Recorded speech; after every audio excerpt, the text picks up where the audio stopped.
Oke, selamat datang Bapak Ibu Saudara yang sudah mengikuti webinar ini. Pada saat ini kita akan memulai webinar kita, biarlah Bapak Ibu Saudara bisa mengikutinya dengan baik. Nah, saat ini kita akan memulainya melalui beberapa hal yang perlu kita ketahui. Yang pertama, sebagai susunan acara, kita akan melakukan pendahuluan, kemudian akan masuk ke dalam sesi seminar, yaitu penjelasan dari narasumber, Pendeta Joshua. Kemudian setelah itu kita akan masuk ke dalam sharing dan tanya jawab. Jadi Bapak Ibu Saudara dan teman-teman remaja bisa mempersiapkan pertanyaan ataupun tanggapan, dan kemudian kita akan melakukan sesi penutup dan closing statement dari pembicara. Dan ada beberapa hal yang perlu kita perhatikan. Yang pertama, Bapak Ibu Saudara dan teman-teman boleh mute jika tidak berbicara, dan selama sesi ini berlangsung, kemudian juga bisa raise hand jika ingin berbicara atau mengajukan pendapat. Lalu yang ketiga, dalam sesi tanya jawab dapat menggunakan kolom chat atau dapat bertanya secara langsung. Dan yang keempat, diharapkan untuk mengikuti acara ini hingga selesai. Kemudian informasi untuk saudara dan teman-teman pemuda remaja bahwa ibadah kita berlangsung secara online di hari Minggu jam 10.30 melalui YouTube channel MYC Immanuel. Jadi jangan lupa hari Minggu jam 10.30 melalui YouTube channel kita MYC Immanuel. Jadi baik yang di MYC maupun yang di PRMI, kita akan beribadah secara gabungan ya. Kemudian webinar kita yang pertama, COVID-19 apakah sedang menghukum kita, sudah ada di dalam channel YouTube PRMI yang bernama PRMI Immanuel. Jadi Bapak Ibu, Saudara dan teman-teman yang ingin tahu atau yang sempat tidak ikut, boleh belajar bersama-sama melalui rekaman yang sudah disediakan di dalam YouTube channel PRMI. Oke, pembicara kita pada malam hari ini adalah Pendeta Joshua Kusuma. Beliau adalah hamba Tuhan GMI Immanuel dan pembina remaja dan pemuda.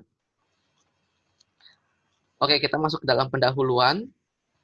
Nah, di dalam pembahasan ini, ada seorang anak remaja yang pernah bertanya kepada saya, apakah benar kita hidup dalam akhir zaman? Nah, pertanyaan ini dia dapat dari temannya. Temannya itu berkata dari gereja lain bahwa saat ini adalah tanda akhir zaman. Apa buktinya? Buktinya dia memperlihatkan Lukas 21 ayat 11. Tuhan Yesus pernah berkata, akan terjadi gempa bumi yang dahsyat, dan di berbagai tempat akan ada penyakit sampar dan kelaparan.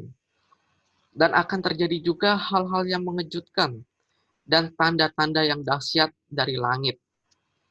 Salah satu yang dilihatnya adalah ada penyakit sampar gitu ya.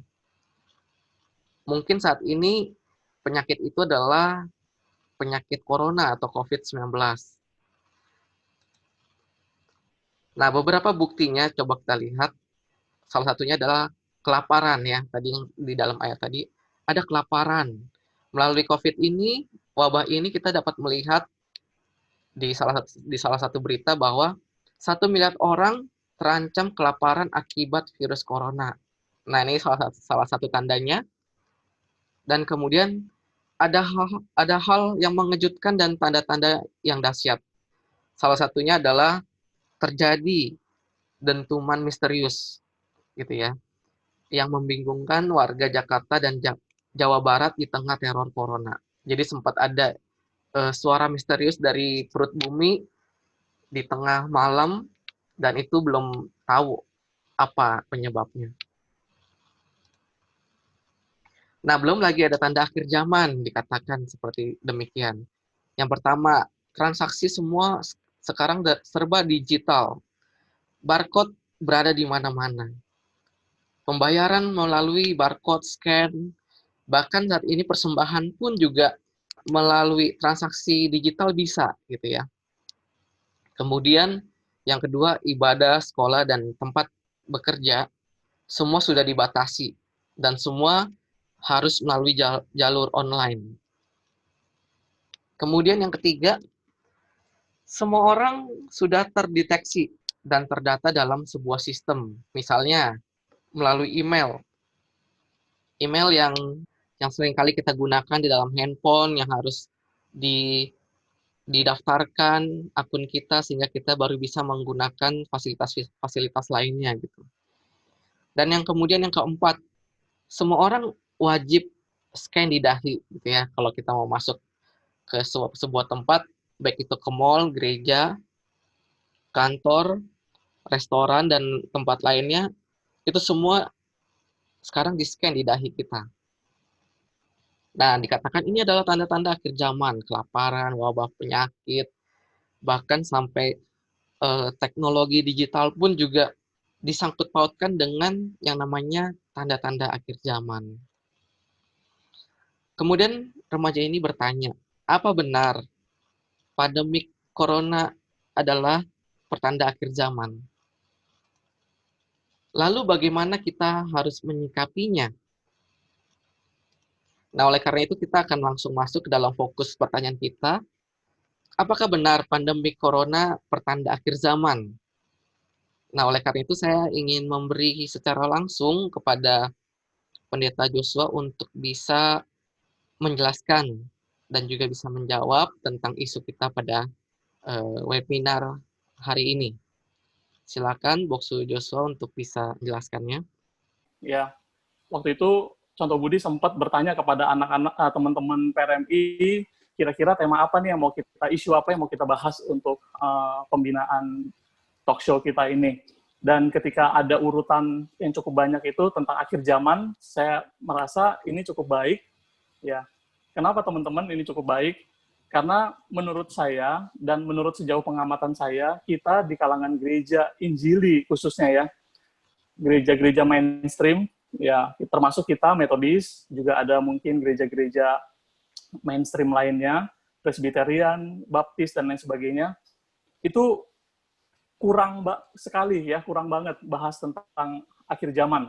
Sedangkan teman-teman kita dari gereja-gereja kalangan karismatik itu, mereka sangat menekankan sekali tentang Roh Kudus dan juga tentang doktrin akhir zaman mereka, bahkan di dalam khotbah-khotbah mereka rutin begitu ya. Nah, jadi saya merasa khususnya juga kalau kita perhatikan di tema-tema khotbah kita, baik kebaktian umum maupun kebaktian komisi-komisi, ya itu jarang sih kita orang-orang Injili membahas tentang akhir zaman atau membahas tentang kedatangan Kristus yang kedua kali. Jadi seakan-akan kehidupan ini akan terus berjalan biasa dan seakan-akan kita nggak pernah membahas, mengadres isu ini gitu ya, isu tentang bahwa Tuhan Yesus akan datang loh untuk kedua kali. Ya, dan Alkitab itu mencatat dan menyaksikan, mengajarkan hal ini. Jadi saya rasa hari ini jauh lebih penting daripada mengkorelasikan COVID-19 ya, wabah yang sedang kita alami ini dengan akhir zaman, tetapi menurut saya pengen teman-teman PRMI dan juga rekan-rekan sekalian yang ikut acara ini, diskusi kita bisa kembali punya pemahaman tentang akhir zaman yang baik ya, yang basic, yang dasarnya.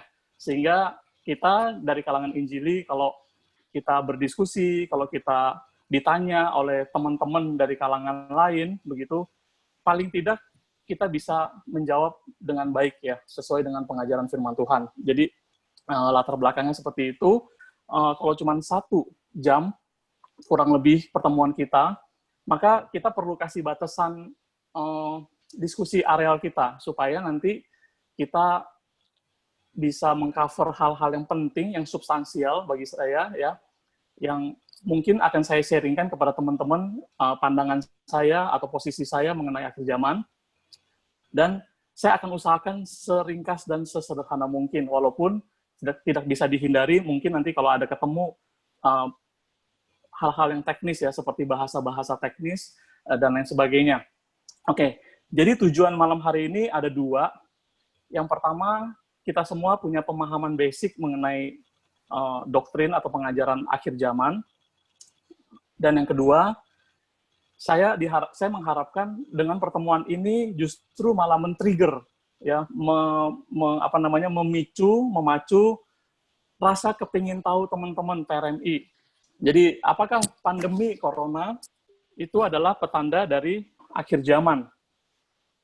Sebelum saya jawab ini ya atau tidak, teman-teman, kita akan mengetahui dulu apa sih itu akhir zaman, ya.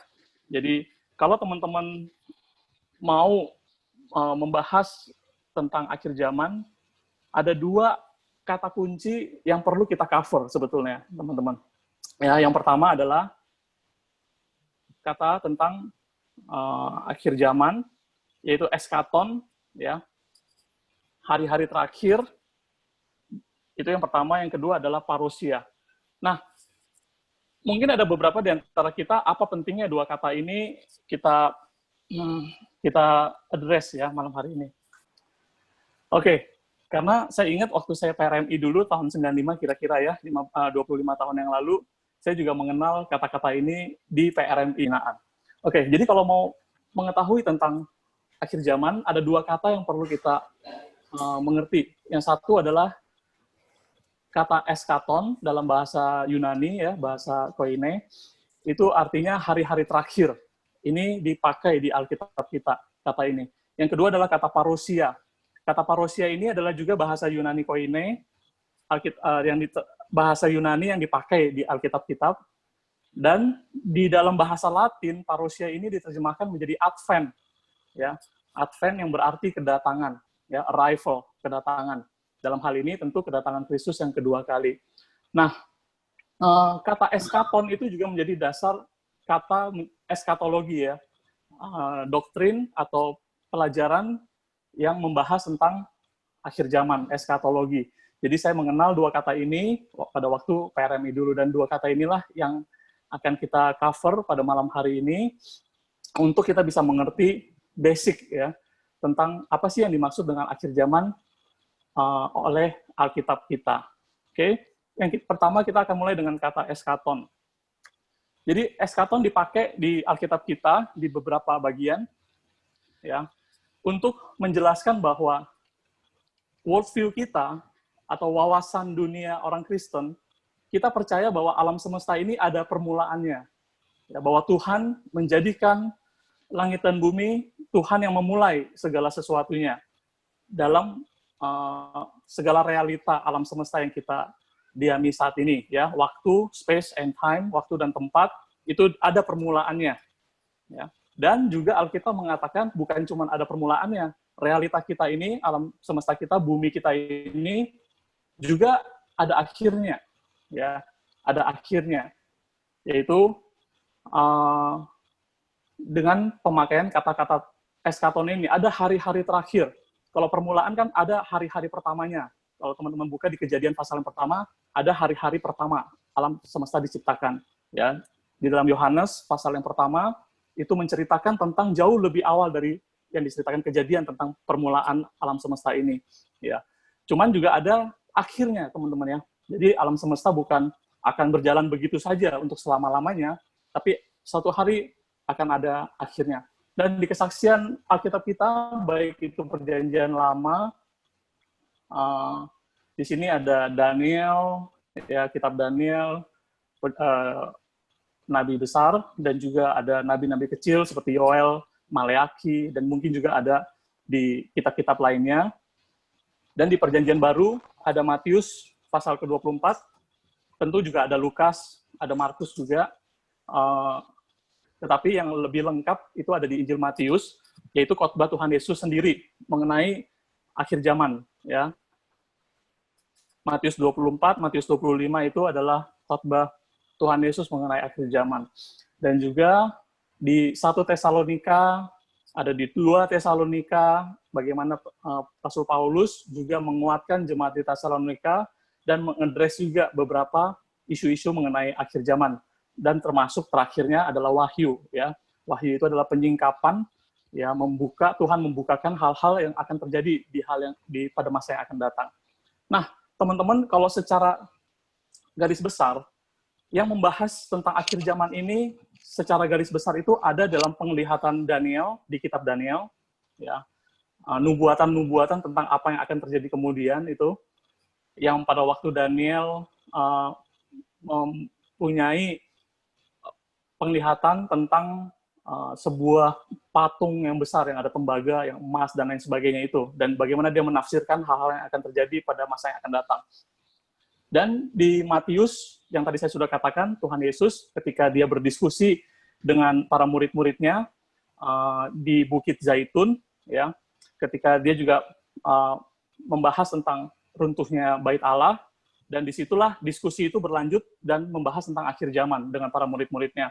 Juga yang besar ini, porsi-porsi besar ya, Alkitab kita yang membahas akhir zaman juga adalah kitab Wahyu, ya, yang akan juga mereveal, membuka hal-hal tentang yang akan terjadi mengenai masa yang akan datang. Nah, karena waktu kita yang begitu singkat, maka saya akan banyak mendasari pembahasan kita ini dari diskusi Tuhan Yesus dengan para murid-muridnya. Jadi nanti akan banyak base yang akan saya pakai dari khotbah Tuhan Yesus di Bukit Zaitun ya. Karena saya rasa kalau waktu begini singkat kita mau cover Daniel atau mau cover Wahyu mungkin agak kesulitan. Tapi nanti sedikit banyak juga akan kena juga sih ya. Tapi intinya adalah kita coba lihat dari perspektif Matius gitu ya. Pemahaman akhir zaman kita dari perspektif Matius atau Injil atau yang dikatakan Tuhan Yesus. Oke, jadi Alkitab PLPB juga mengajarkan tentang adanya hari-hari yang terakhir. Nah, apa sih yang dimaksud dengan hari-hari yang terakhir ini? Kita akan melihat selanjutnya bahwa hari-hari yang terakhir ini adalah sebuah masa, sebuah jangka waktu yang dimulai dari kedatangan Kristus yang pertama untuk menembus dan menyelamatkan kita. Ya, Kristus datang sebagai manusia, datang ke dalam bumi ini, lahir dari anak darah, untuk menebus dosa manusia. Disitulah menandakan dimulainya masa akhir zaman. Ya, itu tercatat dalam Ibrani pasal yang pertama, ayat yang pertama sampai yang kedua, nanti akan kita baca juga. Dan Pentakosta, yaitu turunnya Roh Kudus.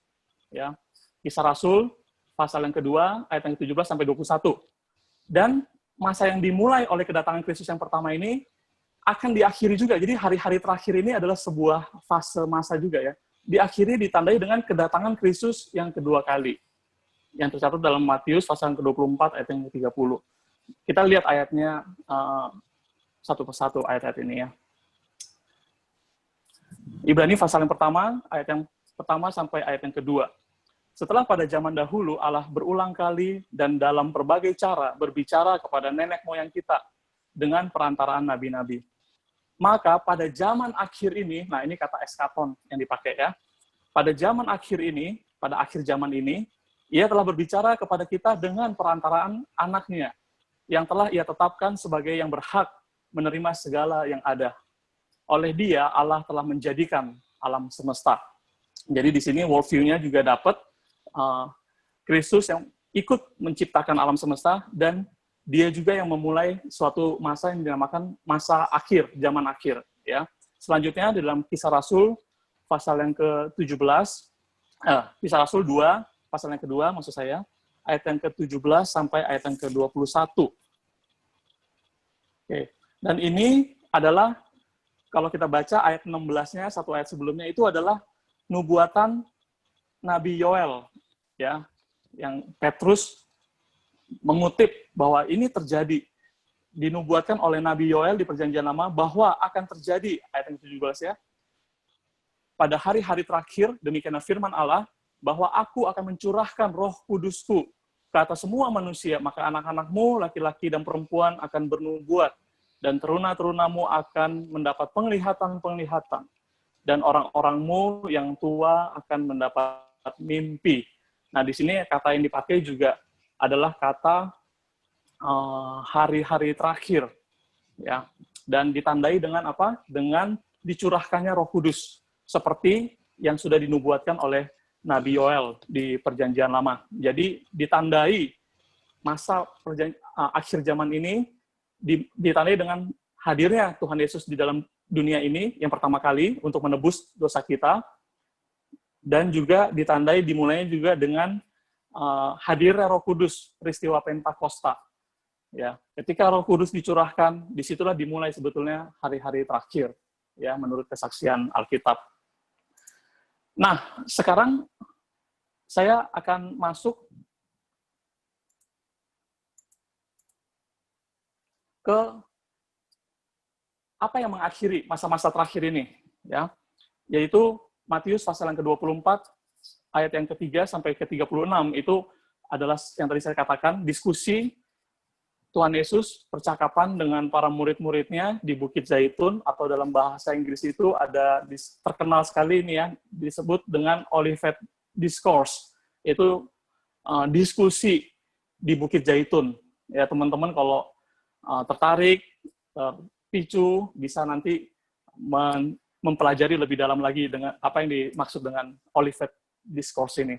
Nah, dikatakan di situ pasal yang ke-24 ayat 30 dari Matius berkata, pada waktu itu akan tampak tanda anak manusia di langit, dan semua bangsa di bumi akan meratap.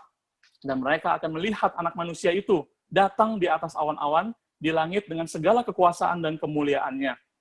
Oke, dan ia akan menyuruh keluar malaikat-malaikatnya dengan meniup sangkakala yang dahsyat bunyinya, dan mereka akan mengumpulkan orang-orang pilihannya dari keempat penjuru bumi, dari ujung langit yang satu ke ujung yang lain. Jadi, masa-masa terakhir ini, eskaton ini, dimulai dari kedatangan Kristus yang pertama, dan juga dicurahkannya Roh Kudus, Pentakosta, dan diakhiri dengan kedatangannya yang kedua kali.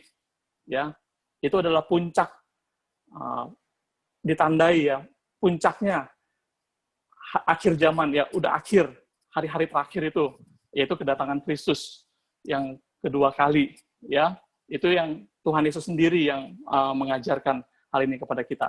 Oke, jadi kalau kita mau memahami tentang hari-hari terakhir, apa sih yang dimaksud dengan akhir zaman, hari-hari terakhir ini? Yaitu adalah masa yang dimulai dengan kedatangan Kristus yang pertama untuk menebus dosa manusia, dan juga ditandai dengan turunnya Roh Kudus, dan diakhiri oleh kedatangannya yang kedua kali. Ya, Matius 24 tadi. Nah, kalau demikian, teman-teman semua, kita tahu bahwa sekarang kita ada di mana? Kita ada di tengah-tengah ini, in between. Ya kan? Kita ada di in between masa ini. Kita nggak ada di zaman sebelum Tuhan Yesus lahir ke dalam dunia ini untuk menebus dosa kita. Kita ada sekarang di zaman Tuhan sudah datang, Roh Kudus telah dicurahkan, dan kita sedang menantikan kedatangan Kristus yang kedua kali. Ya. Nah, kalau dalam hal ini kita bisa melihat bahwa kita sekarang sudah di masa akhir zaman, ya. Ada dan tidak ada corona pun, kita ada di akhir zaman. Itu yang poin yang harus kita pahami terlebih dahulu. Mau ada atau tidak ada corona, virus, wabah, kita memang sudah hidup di masa ini. Nah, kata kunci kedua untuk memahami akhir zaman, selain kata eskaton, hari-hari terakhir, tadi kita lihat puncak dari akhir zaman itu sendiri akan ditutup hari terakhir alam semesta ini, realita kita ini, dengan hadirnya Kristus yang kedua kali, kedatangan Kristus yang kedua kali, atau dinamakan atau disebut juga dengan parousia, ya, dalam bahasa Greek-nya, Yunani-nya. Nah, untuk lebih memahami apa itu parousia, kita bagi dengan 3 segmen. Itu apa sih tujuannya Yesus datang kedua kali, dan bagaimana terjadinya Kristus datang 2 kali, dan kapan? Ya, pertanyaannya. Kristus akan datang kedua kali. Oke, kita mulai dari yang pertama. Apa sih tujuannya? Tujuannya ialah yang pertama, yang paling penting adalah untuk menggenapkan janji keselamatan. Jadi Yesaya pasal yang ke-25 ayat yang ke-9, saya akan bacakan saja buat kita semua. Yesaya 25 ayat yang 9 dikatakan, pada waktu itu orang akan berkata, sesungguhnya inilah Allah kita yang kita nanti-nantikan, supaya kita diselamatkan. Inilah Tuhan yang kita nanti-nantikan. Marilah kita bersorak-sorak dan bersukacita. oleh karena keselamatan yang diadakannya. Jadi perlu ada satu hari di mana Tuhan menyatakan dirinya kepada semua orang, baik yang sudah meninggal dunia, maupun yang belum lahir dalam dunia ini, semua orang perlu ada satu hari untuk menyatakan bagi kita semua bahwa ini loh Tuhan yang benar, Tuhan kita, ya.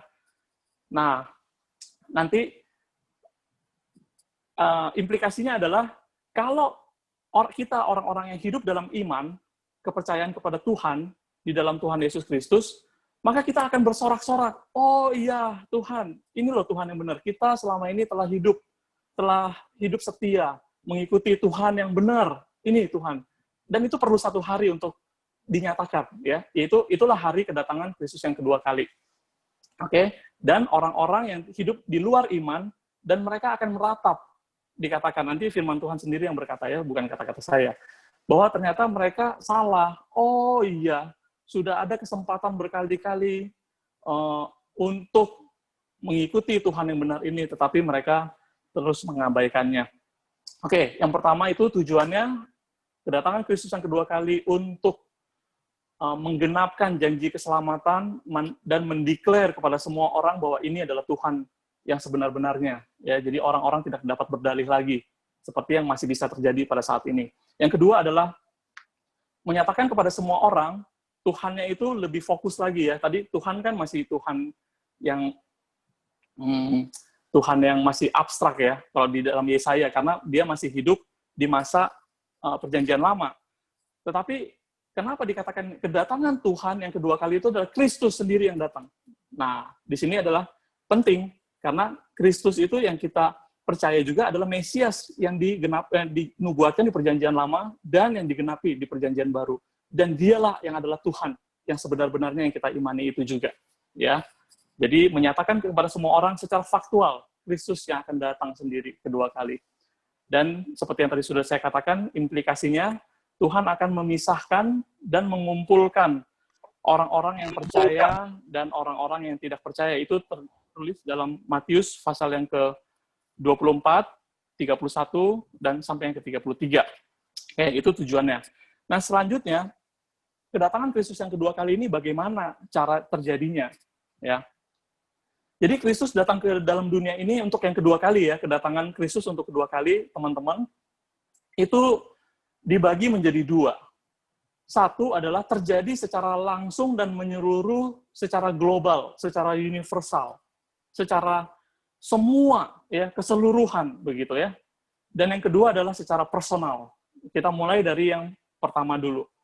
Jadi ketika nanti Tuhan Yesus datang kedua kali, yang adalah akhir dari kehidupan kita di dalam dunia ini, ya, perjalanan dunia ini, itu dikatakan dalam Kisah Rasul pasal yang pertama ayat yang ke-9 sampai ayat yang ke-11. Ini adalah kisah bagaimana Tuhan Yesus naik ke surga. Ya, hari kenaikan yang beberapa saat baru kita lalui bersama, teman-teman. Jadi pada saat kenaikan itu orang-orang berkumpul di bukit dan juga mereka menyaksikan Tuhan Yesus itu naik ke surga. Ya. Dan ketika Tuhan Yesus sudah perlahan-lahan naik ke surga dengan memandang ke bawah dan juga memberkati, itu tertulis dalam Injil Markus, mereka tetap ada di situ. Sehingga seorang malaikat kemudian muncul dan berkata kepada mereka, "Hai orang-orang Galilea, ngapain masih ada di sini ngumpul? Ya, Tuhan Yesus yang kalian lihat naik ke surga, dengan cara yang sama, dia akan datang kembali." Jadi, bagaimana terjadinya nanti Kristus datang kedua kali, dia akan datang dari langit, begitu ya. Kita akan menampak dia di langit, dari atas ke bawah, begitu ya. Seperti waktu dia naik kan, dari bawah dia naik ke atas, dia kembali ke surga. Tapi pada kedatangan yang kedua kali, dia akan datang dari atas ke sini, ke tempat kita. Ya. Dan Matius berkata, dia akan datang dengan kuasa dan kemuliaan. Dan ini adalah sebuah event yang bisa disaksikan di seluruh penjuru bumi dalam waktu yang bersama-sama. Nah, ini kalau ditanya bagaimana caranya, ya saya juga nggak tahu. Tetapi teman-teman jangan lupa, dia itu Tuhan. Tuhan bisa melakukan segala sesuatu di luar kemampuan kita berpikir. Ya. Tetapi intinya adalah pada saat itu nggak ada istilahnya bagian bumi yang lagi siang, bagian bumi yang lagi malam, bagian bumi yang bagaimana, yang dingin, yang panas, begitu, ya, yang ada di daratan, yang ada orang-orang yang ada di laut, atau misalkan orang-orang yang di pesawat, bagaimana, begitu ya, itu kan nanti pikiran kita akan kemana-mana. Tetapi intinya adalah, dia datang dengan kuasa dan kemuliaan, dan disaksikan oleh semua orang di seluruh penjuru bumi. Ya. Selanjutnya, terjadinya adalah ada suara bunyi yang dahsyat juga. Matius 24 ayat 31. Jadi bukan hanya kita bisa melihat kuasa dan kemuliaannya, slide-nya belum nih. Ya, contoh Budi, slide-nya masih yang sebelumnya. Jadi ada suara bunyi yang dahsyat, dan saya ambil dari sumber Paulus, ya. Dalam satu kejadian, Tuhan Yesus akan membangkitkan orang-orang yang telah ditebusnya. Ya, ketika dia datang, dia akan membangkitkan, ya, orang-orang yang telah ditebusnya, yang sudah meninggal, diberikan tubuh kemuliaan, dan orang-orang yang masih hidup juga akan diberikan tubuh kemuliaan dan diangkat dan bertemu dengan Tuhan di awan. Jadi prosesinya seperti itu nanti, ya. Itu disaksikan di 1 Tesalonika pasal yang keempat, ayat yang ke-16 sampai ayat yang ke-17. Oke. Ini adalah sebuah event yang global, yang tadi saya katakan. Bagaimana terjadinya? Tuhan Yesus datang kedua kali secara global, ya, sebagai event yang universal. Tetapi yang kedua, jangan lupa juga, Alkitab juga mencatat kedatangan Kristus yang kedua kali bisa jadi adalah sebuah event, personal event, sebuah event yang hanya kita alami sendiri, ya. Event apakah itu? Jadi saya akan mengutip dari Yohanes pasal yang ke-14, Injil Yohanes pasal yang ke-14, ketika itu Tuhan Yesus sedang berbincang-bincang dengan murid-muridnya mengenai rumah Bapa. Ya, di rumah Bapakku ada banyak tempat tinggal. Ya kan? Kalau tidak demikian, aku tidak mengatakannya kepadamu. Karena aku akan pergi ke situ, ya, ini artinya dia akan naik ke sorga, ya, hari kenaikan, aku akan pergi ke situ dan menyediakan tempat bagimu. Dan apabila aku telah pergi ke situ dan telah menyediakan tempat bagimu, aku akan datang kembali. Nah, ini juga dia akan datang kembali. Berarti ini kedatangan yang kedua. Dan menjemput, membawa kamu dalam bahasa Indonesia. Kalau dalam bahasa, misalkan bahasa yang lain, bahasa Mandarin itu lebih bagus. Menjemput, ya, bukan membawa itu barang dibawa, ya. Tapi kalau menjemput itu orang dijemput, ya. Aku akan datang kembali dan menjemput kamu dan membawa kamu ke tempatku, supaya di tempat di mana aku berada, kamu pun berada. Jadi kedatangan Kristus yang kedua kali, teman-teman, jangan salah. Bukan hanya sekedar akhir zaman, tetapi adalah akhir hari-hari terakhir dalam hidup kita, itu juga adalah akhir zaman buat kita. Ya, ketika misalkan kita nggak mengalami yang dinamakan akhir zaman as universal event, yang universal tadi yang kita bahas pertama, maka kita akan mengalami dulu hari-hari terakhir kita di dalam dunia dan realita ini. Disitulah yang dinamakan dengan hari di mana kita meninggalkan dunia ini, ya. Dan di hari itu Tuhan Yesus sendiri yang akan menjemput kita. Ini sesuai janjinya, ya. Ketika kita menghadapi kematian, kita tidak takut, ya, karena kematian ini hanya sebagai pintu gerbang. Kita akan mengalami yang namanya kuasa kebangkitan dari Tuhan. Jadi mau nggak mau, kita harus mengalaminya. Nggak ada orang yang bisa mengalami tanpa kita melewati melalui pintu kematian, kecuali beberapa orang yang memang Tuhan izinkan, yang nggak mengalami kematian, misalkan. Tetapi kita secara umum harus mengalami itu, dan kita bisa mengalami secara pribadi, personal, kuasa kebangkitan Tuhan melalui kita meninggalkan dunia ini. Dan itu ditandai dengan kedatangan Kristus bagi kita kedua kali secara personal. Ya, dia menjemput kita. Oke? Jadi, teman-teman, kalau kita sudah memahami ini, bahwa Kristus datang secara global, universal, tetapi Kristus akan datang juga secara personal di dalam hidup kita. Ya, mana yang akan terjadi, kita nggak tahu, kita serahkan, semua ada dalam kehendak Tuhan. Nah, pertanyaan yang terakhir adalah, kapan? Dan ini mungkin pertanyaan yang paling ditunggu-tunggu. Kapan, kalau begitu, datangnya Tuhan Yesus yang kedua kali? Ya, kita bahas dulu datang secara universal ya, as a universal event. Jadi tanda-tandanya, kapannya tidak diberitahu, tetapi tanda-tandanya diberitahu. Jadi saya akan refer ke Matius 24, Tuhan Yesus yang memberikan tanda-tandanya, ya. Seperti yang tadi sudah saya katakan, kita akan banyak mendasari dari khotbah akhir zaman Tuhan Yesus. Tuhan Yesus berkata, akhir-akhir zaman itu, kedatangan dia kedua kali itu ditandai dengan munculnya Mesias palsu. Ya.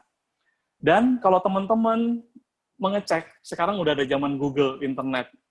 Di dalam sepanjang sejarah setelah Kristus naik ke sorga, sampai hari ini, itu sudah banyak sekali, teman-teman ya. Orang-orang yang mengaku sebagai Mesias yang datang 2 kali. Ya, tentu tidak ada satupun di antara mereka ini yang datangnya dari langit. Ya, jadi yang mengaku-mengaku banyak, tetapi mereka semua adalah orang-orang yang dilahirkan juga. Ya, misalkan ini ada nama-nama yang saya tulis, teman-teman mungkin bisa nanti kalau tertarik ya bisa coba di Google karena keluar semua nanti mereka-mereka ini ya, seperti ada Kaziba, ada Moses Cretensis, ada Dunaan, ada Leo Isaurus. Jadi orang-orang ini kebanyakan dari orang keturunan Yahudi. Dan mereka mendeklar kepada orang-orang banyak, saya ini Mesias yang datang kedua kali. Ya, David, Ismael, Sofus, tapi ada juga orang-orang dari, kalau nggak salah dari Persia, ya, dari orang-orang lain juga, bukan orang Yahudi, yang mengaku juga sebagai Mesias. Ya, Rabi Lemlem, Rabi Salomo Malko, dan yang mungkin yang paling terkenal adalah Rabi Mordekai, ini seorang Yahudi yang tinggal di Jerman. Ya, nah, belum lagi yang akhir-akhir ini juga kan ada gereja, saya nggak mau sebut secara spesifik ya, mungkin nanti ini bisa jadi kontroversial juga. Ya, saya sebutkan saja gereja dari Korea Selatan yang mengaku bahwa sudah kedatangan Mesias yang kedua, tapi perempuan. Ya, nah menurut saya ini semua sudah diwanti-wanti. Ya, diberi peringatan oleh Tuhan Yesus. Saat-saat akhir itu ditandai dengan munculnya Mesias-Mesias palsu. Dan itu sudah terjadi. Oke? Nah, selanjutnya adalah perang. Ya, ada perang. Ya, mungkin termasuk di dalamnya bukan hanya perang nuklir. Mungkin itu udah lewat ya masanya ya. Walaupun sekarang nuklir juga masih menjadi senjata yang mematikan. Tetapi sekarang ini perang udah jadi perang dagang. Perang itu sudah menjadi cyber ya, perang di dalam dunia digital dan lain sebagainya. Tapi perang itu makin dahsyat, bukan hanya perang yang kasat mata begitu ya, tapi perang semakin chaos begitu ya. Selanjutnya ada kelaparan dan gempa bumi, itu di Matius ya, siksaan dan penganiayaan berat. Jadi ada diawali kedatangan Kristus yang kedua diawali dengan siksaan dan ada penganiayaan bagi orang-orang percaya ya. Nah, di Wahyu dikatakan ya, di dalam Wahyu pasal yang ke-6 dan juga Wahyu pasal yang ke-16 ketika cawan itu dinyatakan ya, itu adalah cawan-cawan sampar.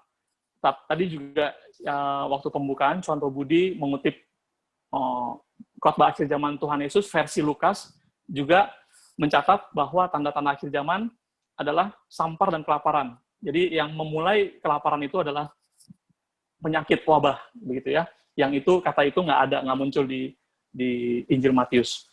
Oke, jadi ini adalah tanda-tandanya. Ada tanda, ya, tanda. Nah, sekarang kapan dong itu terjadi? Nah, sampai di titik ini, teman-teman, Tuhan Yesus berkata, mengajarkan kepada kita bahwa harinya itu, hari Tuhan Yesus datang kedua kali itu tidak ada seorang pun yang tahu. Ya. Intinya bukan pada harinya. Ya. Intinya adalah ketika kita belajar doktrin akhir zaman ini, adalah sikap hidup yang berjaga-jaga. Maka Tuhan Yesus berkata, berjaga-jagalah. Ya. Dan kita tidak ada yang tahu. Dan Tuhan tidak kasih tahu, tidak membuka itu buat kita semua.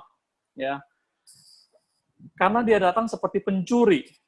Ya, Matius 24 ayat yang ke-42 sampai ayat yang ke-44. dikatakan. Tuhan Yesus akan datang kedua kali, itu seperti pencuri, teman-teman. Ya, ketahuilah jika tuan rumah tahu pada waktu di mana pada malam hari pencuri akan datang, sudahlah pasti ia berjaga-jaga dan tidak membiarkan rumahnya terbongkar. Sebab itu, hendaklah kamu juga siap sedia, karena anak manusia datang pada saat yang tidak kamu duga. Jadi, intinya adalah seperti pencuri, teman-teman. Jadi bisa bayangkan, kalau seperti pencuri datang, itu bisa berarti hari Tuhan datang kedua kali ini adalah hari di mana kita paling nggak siap. Nah, di sini kita harus hati-hati sekali, teman-teman. Jangan pikir Tuhan datang ke dalam dunia ini pada saat di mana kita paling siap, ya. Kita lagi bersemangat melayani Tuhan, lagi sukacita, lagi giat melayani, pagi siang malam merenungkan firman Tuhan, ya. Bukan, ternyata Tuhan Yesus sudah memperingati kita. Hari itu mungkin hari yang paling kita nggak siap. Mungkin di mana kita lesu rohani, kita lagi bosen, kita lagi capek, kita lagi lelah melayani Tuhan misalkan, atau kita udah dingin ya, nggak saat teduh lagi, rohani kita udah suam-suam kuku. Nah, di situ kita mesti hati-hati sekali, ya, karena dia datang seperti pencuri. Pencuri datang nggak mungkin pada saat tuan rumah paling siap. Dia datang di saat kita paling nggak siap. Ya, itu sebabnya bersiap-siap gitu loh. Kata Tuhan Yesus ya, berjaga-jaga. Nah, waktu spesifiknya tidak ada seorang pun yang tahu. Matius 24 ayat 36. Malaikat di sorga pun nggak tahu. Bahkan anak. Nah, ini unik ya, teman-teman ya. Tuhan Yesus pun tidak tahu. Hanya Bapa sendiri yang tahu. Ya. Nah, ini menggambarkan betapa hari itu tidak ada yang tahu, tidak dibukakan buat semua orang. Ya. Dan unik, kenapa saya katakan unik? Karena akhir zaman itu, masa-masa terakhir itu ditandai puncaknya dengan kedatangan Kristus. Jadi oknumnya itu adalah Kristus, Allah anak. Ya. Dia yang akan mengeksekusi dan memfinalisasi akhir dunia kita ini. Tapi waktunya dia pun tidak tahu. Nah, sampai di sini mungkin pada bertanya-tanya, wow, ini berarti Allah anak lebih inferior dong daripada Allah Bapa. Allah Bapa lebih berkuasa, Allah anak lebih inferior, begitu, ya. Nah, inilah yang kemudian dipakai oleh orang-orang Gnostik, ya, Gnostik.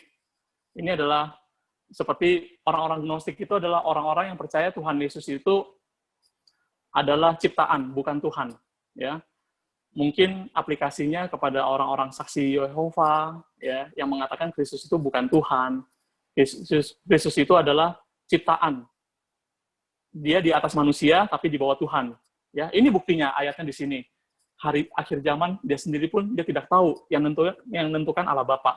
Nah, tetapi di sini teman-teman harus dipahami bahwa ketika Tuhan Yesus kelihatan inferior, itu bukan berarti dia lebih kecil dari Allah Bapa, tetapi ini dalam kaitannya ketika dia menyatakan itu, ketika dia datang ke dalam dunia, dia memilih untuk taat kepada Bapa.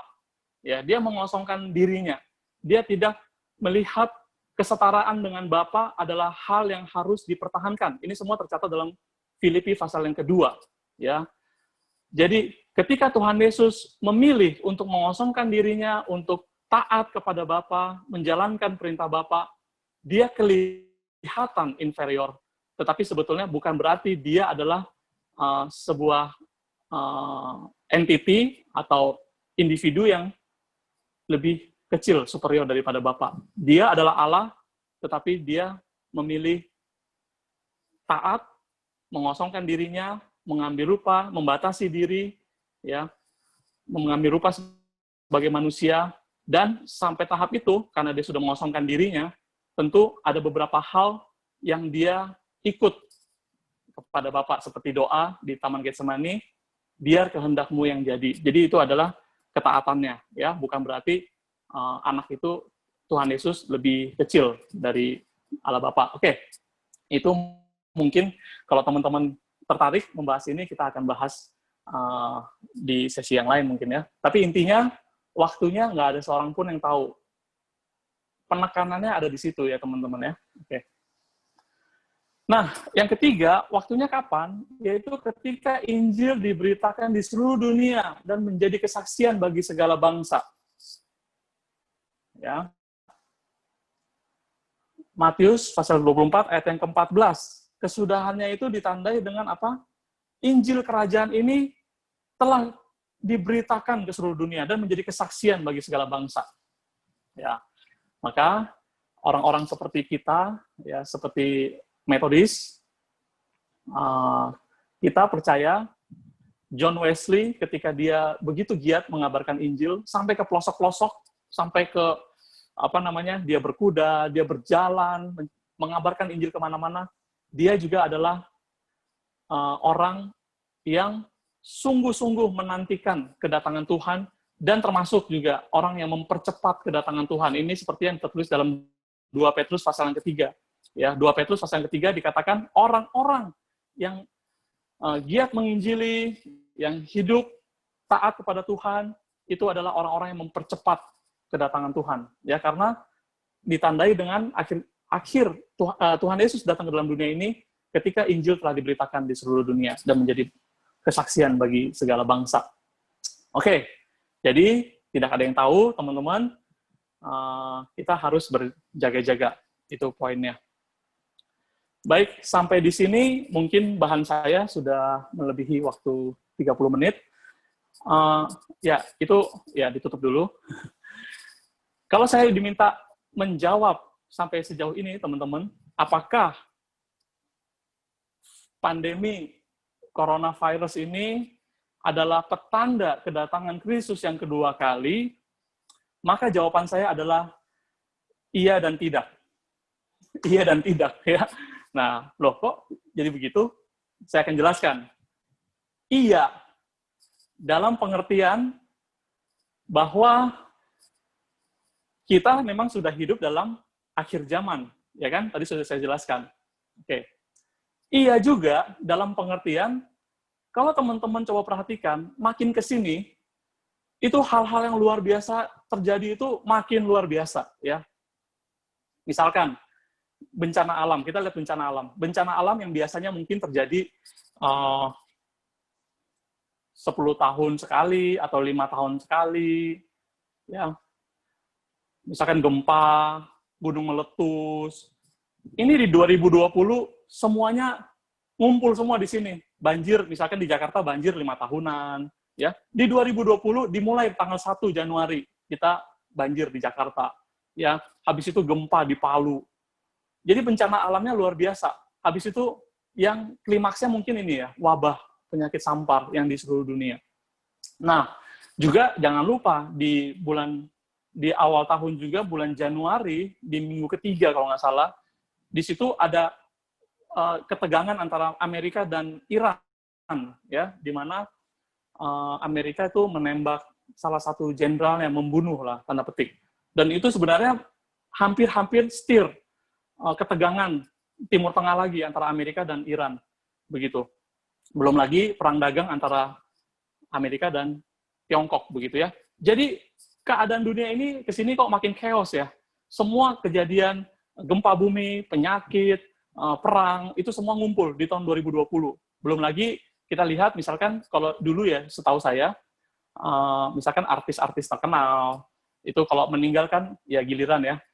Misalkan satu tahun ini si artis terkenal ini meninggal. Tapi di tahun ini, orang-orang yang cukup terkenal, itu, satu-satu juga dipanggil. Ya mungkin bukan juga karena virus coronanya, tetapi dipanggilnya, dan kita kehilangannya luar biasa, begitu ya, mau artis, dan baru mungkin minggu lalu ya, beberapa hari yang lalu juga kita kehilangan tokoh apologetik Injili dunia, misalkan, ya, Raffi Zakarias, dan lain sebagainya. Dan itu sebagai tanda yang menurut saya semuanya tidak bisa kita abaikan begitu saja dan mengatakan bahwa enggak, ini bukan akhir zaman. Ya, saya tidak mau jatuh kepada ekstremis itu yang mengatakan bahwa hidup kita akan berjalan terus aman-aman aja, Tuhan nggak akan datang kiamat selama kita hidup ini. Enggak juga, ya, kita nggak tahu.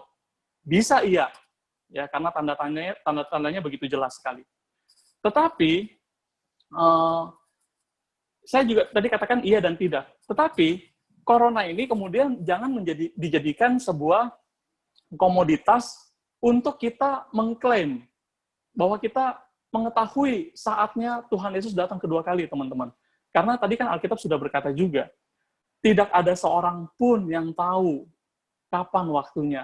Kalau ada orang yang mengklaim karena coronavirus ini, dia langsung mengklaim, oh, Tuhan Yesus akan datang segera karena virus corona ini, saya akan langsung sanksikan itu semua. Karena firman Tuhan nggak mengatakan itu kepada kita. Ya. Jadi posisi saya jelas ya teman-teman, kalau dikatakan apakah coronavirus ini adalah tanda akhir zaman, iya dan tidak. Iya dalam pengertian memang kita sudah hidup di akhir zaman, tanpa ada coronavirus pun kita sudah hidup pada masa akhir zaman, tapi tidak karena tidak ada seorang pun yang tahu kapan akan datang Tuhan Yesus yang kedua kali. Termasuk juga tidak ada seorang pun yang tahu kapan Tuhan Yesus akan menjemput kita, ya, meninggalkan dunia ini secara as a personal event yang tadi saya katakan. Baik, saya kira begitu bahan yang saya bawakan, contoh Budi dan rekan-rekan lainnya. Jikalau nanti ada diskusi atau pertanyaan, kita akan coba address. Tapi intinya teman-teman, mungkin saya tidak bisa menjawab semua semua isu, tapi mungkin saya akan men-trigger teman-teman untuk bisa lebih rindu lagi mengenal kebenaran Tuhan lebih dalam lagi. Terima kasih kesempatannya, saya kembalikan ke Santo Budi Huang. Thank you. Oke, terima kasih untuk Boksu Joshua yang sudah membawakan bahan yang begitu jelas ya. Nah, oleh karena itu saat ini kita akan masuk ke dalam sesi tanya-jawab, atau ada yang ingin menanggapi boleh dari Bapak Ibu Saudara, terutama untuk teman-teman remaja, boleh bertanya secara langsung apa yang menjadi kebingungan saat ini, boleh langsung bertanya ya, silahkan. Bisa langsung ataupun melalui kolom chat, boleh. Oke, Boksu, ini ada yang bertanya. Dari Pak Menason, Boksu bisa tolong jelaskan tentang kerajaan 1000 tahun. Thank you. Jadi pandangan penafsir besar itu biasanya dibagi menjadi 3 pandangan besar mengenai kerajaan 1000 tahun, yaitu orang-orang yang percaya secara harafiah ya. Mereka menafsir wahyu secara tekstual, 1000 tahun benar-benar 1000 tahun, ya, dan didahului oleh masa tribulation atau penyiksaan berat, oke? Dan itu kita sebut dengan orang-orang yang punya pemahaman premill, ya, milenial itu 1000 tahun, bukan anak milenial sekarang ya, kita ini anak milenial, tapi maksudnya milenial di sini adalah 1000 tahun, ya, premill. Sebelum masa kerajaan 1000 tahun, ya. Atau ada jenis penafsiran kedua, yaitu post-mill. Oke. Jadi kalau post-mill ini penyiksaan dan juga kerajaan 1000 tahun udah blend jadi satu, ya. Di dalam masa penyiksaan itu juga termasuk di dalam masa kerajaan 1000 tahun. Ya, oke. Setelah 1000 tahun ini, Tuhan Yesus datang ke dalam dunia untuk kedua kalinya. Dan yang ketiga adalah amil, ya, yaitu berarti nggak percaya kalau ada masa yang benar-benar 1000 tahun secara harafiah, tapi 1000 tahun ini ya sesuai dengan genre penulisan kitab Wahyu, itu adalah sebuah kitab yang penuh dengan tanda-tanda, simbol-simbol yang harus kita artikan lagi begitu ya. Siapa yang berhikmat, baiklah ia memahami, kan seperti itu. Nah, jadi menurut pandangan orang-orang Kristen ini, jangan kita kemudian menafsirkan apa yang tertulis dalam kitab Wahyu itu secara harafiah. Jadi kerajaan 1000 tahun itu sebetulnya tidak ada secara harafiah 1000 tahun. Jadi kita nggak percaya. Jadi dikatakan orang-orang yang punya pandangan amil, ya, atau bukan nggak ada juga, atau bahkan kita mendukung kerajaan 1000 tahun ini, tetapi nggak dalam harafiah sekali lagi, ya. Nah, disebut juga dengan promil, ya. Promil ini bukan susu, ya teman-teman, tetapi ini sebuah istilah aja. Amil atau promil itu menjelaskan orang-orang yang mendukung teologi kerajaan 1000 tahun, tetapi bukan harafiah 1000 tahun seperti yang tertulis pada kitab Wahyu. Di mana posisi metodis, gereja-gereja mainstream, ya, Injili khususnya, kita kebanyakan ada di posisi yang ketiga, ya, di posisi yang ketiga. Artinya kita nggak memahami kerajaan 1000 tahun secara harafiah, tetapi kita memahaminya secara simbolik, di mana Tuhan berkuasa, di manakah Tuhan sekarang berkuasa, ya, kasih Tuhan berkuasa, misalkan begitu, yaitu ketika dia datang ke dalam dunia untuk pertama kalinya, sampai dia datang ke dalam dunia untuk kedua kalinya, ya. Di situ kan di diagram itu tertulis simbolik milenium. Teman-teman bisa lihat dari salib kedatangan yang pertama sampai kedatangan yang kedua. Disinilah kita lagi hidup dalam kerajaan 1000 tahun sebetulnya. Ya, di dalamnya juga ada penyiksaan, penganiayaan orang-orang percaya. Jadi teman-teman perlu diingat, penganiayaan kepada orang percaya bukan terjadi sekarang aja di negara-negara tertentu, ya, yang radikal, tetapi juga sudah terjadi pada masa abad mula-mula orang percaya, penganiayaan berat sudah terjadi. Khususnya ketika itu, teman-teman ingat, ketika Kaisar Nero, ya, di tahun 60-an sampai 70-an Masehi, itu membumi hanguskan kota Yerusalem. Karena apa? Karena di kota Yerusalem itu banyak orang-orang percaya kepada Tuhan. Jadi dianiaya luar biasa pada saat itu. Ya, jadi itu sebabnya kita percaya masa penganiayaan dan masa kerajaan Kristus memerintah itu sudah kita hidupi sekarang ini. Jadi orang-orang Injili, kita termasuknya orang mainstream, itu percaya kita sudah ada. Kita hidup di dalam kerajaan 1000 tahun sekarang, dan tidak secara harafiah, ada waktunya nanti 1000 tahun secara harafiah begitu ya. Semoga menjawab Pak Menason. Kalau kurang menjawab, nanti mungkin bisa kita bisa mencari kita perdalam lagi pada kesempatan yang lain. Terima kasih pertanyaannya. Oke, selanjutnya ada pertanyaan. Box Jos mau nanya apa arti dari angka 666? Beneran adakah? Gitu ya.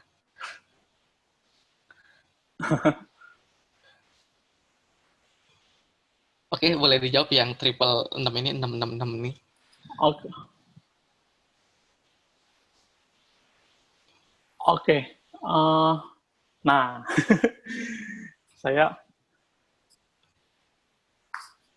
kalau yang ini terus terang saya tidak siapkan jawab ininya ya, gambar-gambarnya. Kalau yang 1000 tahun, saya kira-kira ada yang akan bertanya, dan tadi Pak Menason sudah bertanya mewakili kita semua. Nah, kalau 666, kita kembali lagi ke kitab Wahyu sebetulnya. Tadi saya sudah sedikit memberikan kerangka-kerangka kitab Wahyu. Jadi angka 666 itu timbul di Wahyu pasal yang ke berapa? 13 atau 16? Bentar ya. Itu ketika binatang-binatang besar itu ada tadi ya. Ketika ada kisah mengenai perempuan dan naga. Ya. Perempuan dan naga itu Wahyu 13, oke ya. Di Wahyu 13. Nah, dikatakan binatang itu ada dua kan, keluar dari laut, satu, dan yang kedua adalah binatang yang keluar dari bumi. Dua-duanya ganas, dua-duanya sangat berkuasa, dua-duanya menyebabkan orang menyembah dia bahkan. Bahkan dikatakan orang harus membuat tanda dan menyembah kepada taat. Ya, seluruh kehidupan orang itu harus taat kepada binatang itu. Ya, termasuk harus menggunakan tanda di kepala atau di tangan, ya, dan juga mau melakukan kehidupan kita harus punya tanda. Kalau nggak diberi tanda, nggak bisa membeli apa-apa dan lain sebagainya, ya. Dan di akhir dari pasal yang ke-13 dicatat bahwa yang penting di sini adalah hikmat Barang siapa yang bijaksana, baiklah ia menghitung bilangan binatang itu, karena bilangan itu adalah bilangan seorang manusia, dan bilangannya ialah 666. Nah, jadi pertanyaannya apa? Contoh Budi. Benaran ada Apa apa tidak? pertanyaannya sebenarnya? Oke, sekali lagi teman-teman, saya pakai prinsip yang tadi ya, yang kerajaan 1000 tahun. Ketika kita melihat genre kitab Wahyu, ini adalah genre hal-hal yang menyingkapkan hal-hal yang akan terjadi pada masa yang akan datang. Dan ditulis dengan penuh makna simbolik ya. Binatangnya aja ini juga macam-macam kan. Binatangnya ini serupa dengan macan tutul, kakinya seperti kaki beruang, mulutnya seperti mulut singa, dan ada naga. Jadi kadang-kadang kita pikir, kita bayangkan saja susah. Binatang ini bentuknya apa? Binatang apakah sebenarnya ini? Gitu kan? Itu sebabnya, teman-teman, jangan kemudian kita masuk kepada pengertian harafiah. Ketika kita mencoba memahami secara harafiah, nanti kita akan menemukan banyak hal yang kita nggak mengerti, makin tersesat pemikiran kita. Ya, walaupun teman-teman dari pandangan teologi lain yang cukup besar, yang tadi saya katakan ya, teman-teman dari kalangan premilenialisme yang mereka taat, patuh bahwa Alkitab itu ditulis sesuai maknanya, jangan ditafsirkan macam-macam, begitu loh. Ini juga orang-orang tanda petik yang kita sebut dengan orang-orang dispensasionalisme, ya, orang-orang yang memahami firman Tuhan sesuai dengan kata-katanya yang tertulis, ya. Tapi kita di sini sekali lagi kita dari kalangan Injili, mungkin termasuk diantaranya adalah kita orang-orang Metodis, kita mencoba memahami Wahyu ini sebagai tanda yang perlu kita pahami maknanya ya, esensinya, bukan apa bungkusnya begitu. Nah, 666 ini sendiri juga teman-teman sebetulnya sudah diteliti, ya ada penelitiannya, itu adalah mengacu kepada angka ya, angka Romawi, mengacu kepada seorang kaisar yang bernama Kaisar Nero. Jadi kalau Kaisar Nero itu kalau dijumlah, kan kalau huruf Romawi ya teman-teman, masing-masing huruf itu adalah ada besaran angkanya, ya kan? Kan ada X, L, V, dan lain sebagainya, itu ada besaran angkanya, ribuan, puluhan. Nah, dikatakan kalau Kaisar Nero itu jumlah angkanya itu adalah 666, begitu. Jadi angka ini merujuk kepada Kaisar Nero yang pada saat itu sangat berkuasa dan dia menyebabkan banyak penganiayaan berat bagi orang-orang percaya pada saat itu. Semoga membantu, tapi kalau teman-teman merasa curious, bisa coba diperdalam lagi dengan beberapa yang tadi sudah saya sebutkan. Thank you. Oke, thank you, Boksu. Ada lagi pertanyaannya? Ada. Sama-sama. Masih ada. Oke, masalah di sini Yasutaka, masalah-masalah yang menimpa dunia saat ini salah satunya adalah pandemi corona. Mungkin juga diperparah dengan masuknya era digital. Lalu jika ini juga adalah pertanda akhir zaman, karena menunjukkan nubuat akhir zaman di Alkitab tentang kedatangan Tuhan digenapi, lantas bagaimana cara kita sebagai remaja Kristen menyambut kedatangannya? Dan jika ini berlanjut, bukankah ini membuat kita jatuh ke dalam kesengsaraan besar? Oke. Nah, sebetulnya saya sudah menyiapkan satu bahan lagi, aplikasi ya, teman-teman. Jadi bagaimana sekarang kita setelah mendengarkan diskusi ini, apa yang harus kita lakukan? Ada ya, yang harus kita lakukan ada. Jadi teman-teman kalau bisa jangan leave dulu karena diskusi kita belum berakhir. Tadi seperti sudah disampaikan oleh moderator Contoh Budi Huang, kalau bisa ikutin sampai habis karena masih ada bahan saya ya. Bahan terakhir adalah bagaimana aplikasinya, apa sih manfaatnya kita mengetahui pelajaran tentang akhir zaman ini. Apa saja yang harus kita lakukan. Itu akan saya kasih nanti, saya berikan bahan itu di bagian kata-kata terakhir, di bagian closing. Ya, Yasutaka, thank you. Pertanyaannya saya akan jawab ini nanti di bagian terakhir ya, supaya nggak overlapping. Di sini juga ada Pak Pendeta Dion, sama-sama terima kasih Pak Dion. Tuhan memberkati. Oke. Kita Oke. lanjut, ada pertanyaan dari Pak saudara, saya lupa nih, Christopher Jonathan. Hmm.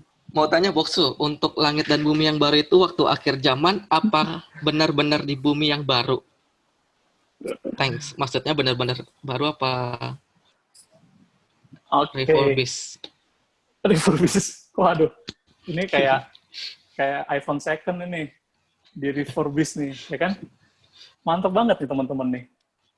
Bumi Oke, ini silakan apa Boksu. bumi ini apa di refurbish atau enggak? Ya. Nah, jadi sebetulnya surga itu sebuah tempat atau apa sih sebetulnya ya? Surga itu sebuah tempat atau sebuah keadaan sebetulnya ya. Ya, kalau dikatakan langit dan bumi yang baru, saya percaya itu adalah apa ya? Sebuah keadaan realita hidup kita yang berbeda dengan sekarang ini. Jadi kalau teman-teman perlu diperhatikan, kita kan sekarang hidup di sebuah ruang dan waktu ya, yang kita sebut dengan realita space and time. Jadi ada ruang, ada space, dan ada durasi waktu. Pertanyaannya, apakah nanti di surga, di bumi dan langit dan bumi yang baru, atau di surga ketika kita hidup bersama-sama dengan Tuhan untuk selama-lamanya, apakah Tuhan dan kita di sana perlu yang namanya media space and time, ruang dan waktu ini, ya kan? Nah, sampai di titik ini diskusi kita, ini akan memicu pandangan-pandangan yang spekulatif, ya. Spekulatif di sini teman-teman bukan seperti pemain saham ya, saham yang berpedagang spekulatif, bukan. Spekulatif di sini maksudnya adalah bermacam-macam versi pandangan sesuai dengan, ya, spekulatif itu kan, spektakel kan mata ya, dalam bahasa Yunani, itu mata, spekulatif. Jadi pandangan yang dari sudut perspektif tertentu. Apakah itu benar-benar baru? Apakah itu hanya bumi yang lama, kemudian di-refurbish sama Tuhan? Lagi, kalau Alkitab mencatat sih, itu adalah langit dan bumi yang baru. Dan kalau kita melihat, misalkan beberapa kesaksian lainnya, ya, bahwa keadaan Tuhan di sorga itu tentu dalam sebuah realita yang sama sekali berbeda dengan kita. Ya. Bagaimana tuh surga? Saya coba memberikan beberapa pandangan. Teman-teman kalau sekali lagi kalau tertarik bisa coba mendalami sendiri ya dengan kata-kata kunci yang saya sebutkan. Beberapa orang teolog atau pendapat-pendapat teologi berkata bahwa nanti kita itu nggak kenal lagi yang namanya ruang dan waktu, ya. Ada yang namanya the eternal present, masa sekarang yang selama-lamanya.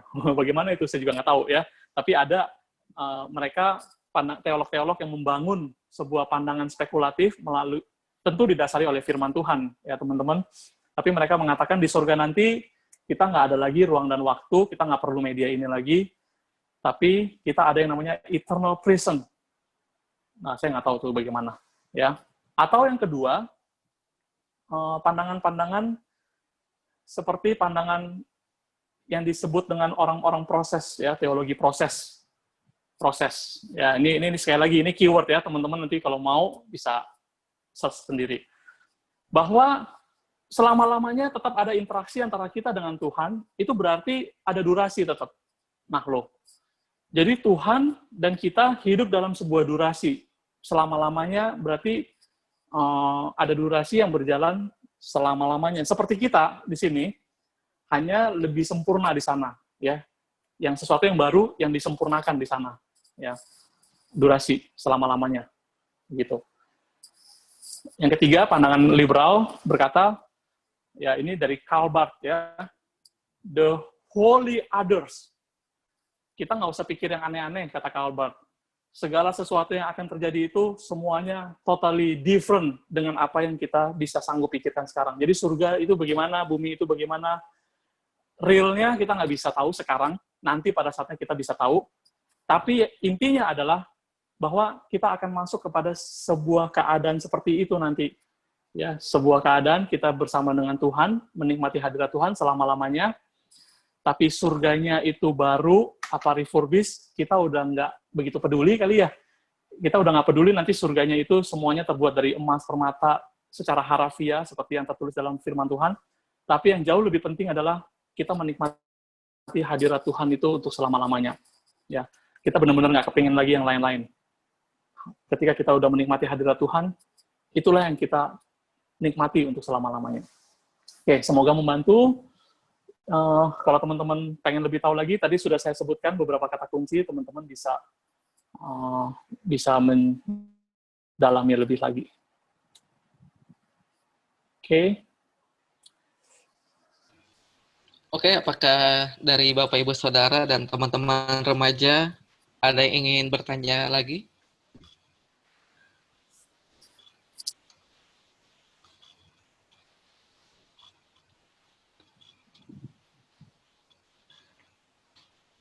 Diberi kesempatan 1 atau 2 pertanyaan lagi.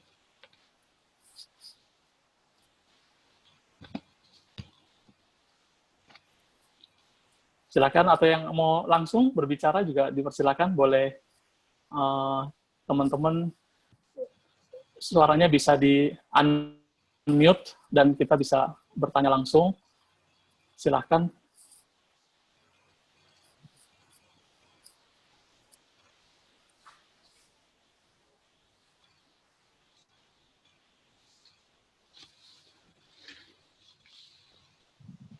Oke. Apakah masih ada? Semoga cukup jelas ya, teman-teman. Kalau ada yang kurang jelas, terutama dari bahan yang tadi sudah dipaparkan, saya rasa kalau tadi teman-teman sudah bisa mengerti bahan dasar yang tadi, dari Matius 24 itu, kita sudah punya pemahaman akhir zaman yang cukup baik menurut saya. Ya, kalau teman-teman mau memperdalam lagi, teman-teman bisa melihat versi nubuatan akhir zaman dari nubuatan Daniel, itu sulit, sangat sulit, ya, dan juga Wahyu, cukup sulit juga. Tapi, sekali lagi, ketika ada kerinduan kita mengenal kebenaran lebih lagi, itulah yang Tuhan kehendaki ya teman-teman. Ada rasa ingin tahu kita. Walaupun sulit, saya tetap mendorong teman-teman bisa mencoba menggali bagian-bagian ini. Apakah ada?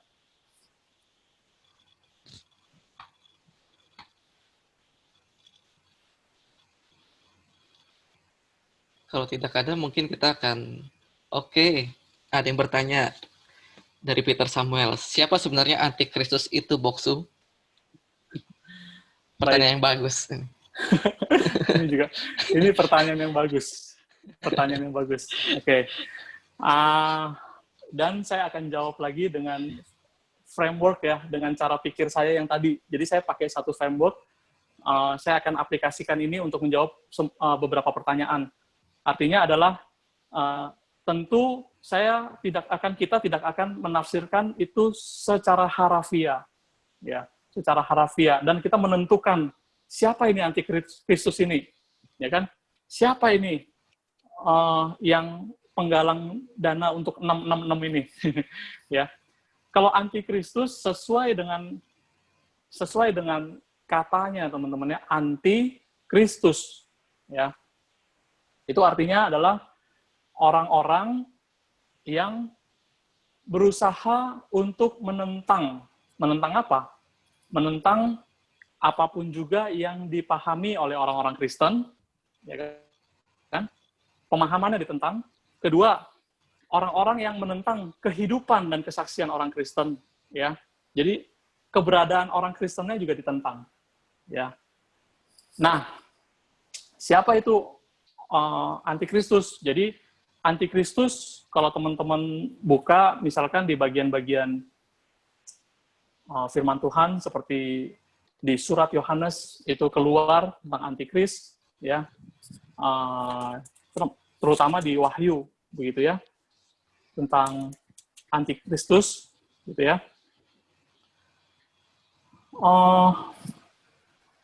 Yaitu adalah orang-orang, sekali lagi, saya tidak mau bilang ini adalah orang-orang ateis, misalkan ya. Kalau sekarang kan banyak orang mengatakan ateis nih, orang-orang yang tidak beragama, mereka lah antikristus.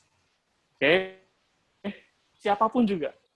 yang secara pemahaman bertentangan dengan pemahaman pengajaran-pengajaran Kristus, yang secara kesaksian hidup dan juga kehidupan dan keberadaan kita itu ditentang ya oleh orang-orang ini, maka menurut saya kita sudah bisa mendefinisikan orang tersebut sebagai antikristus. Ya, jadi saya tidak mau merujuk antikristusnya ini kepada kelompok orang siapa atau siapa orangnya antikristus, tetapi lebih kepada esensinya. Siapapun juga yang bertentangan dengan pengajaran Kristus, yang bertentangan dengan sikap hidup, kesaksian hidup murid-murid Kristus, ya atau Kristus sendiri begitu ya, mereka lah yang anti begitu, ya mereka lah anti Kristusnya. Ini kita udah masuk ke satu isu mengenai pengangkatan ya, rapture.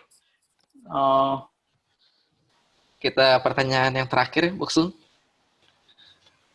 Ya. Boksu mau nanya lagi, beneran ada yang diangkat ke surga secara tiba-tiba enggak?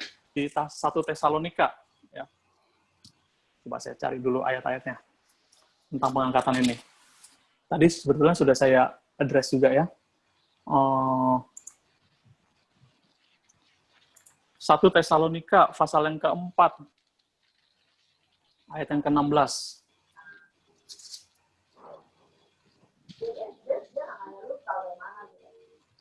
Saya bacakan ya buat teman-teman semua ya. 1 Tesalonika pasal yang keempat, ayat 16, dan yang ke-17. Sebab pada waktu tanda diberi, yaitu pada waktu penghulu malaikat berseru dan sangkakala Allah berbunyi, maka Tuhan sendiri akan turun dari surga. Dan mereka yang akan mati dalam Kristus akan mati lebih dahulu.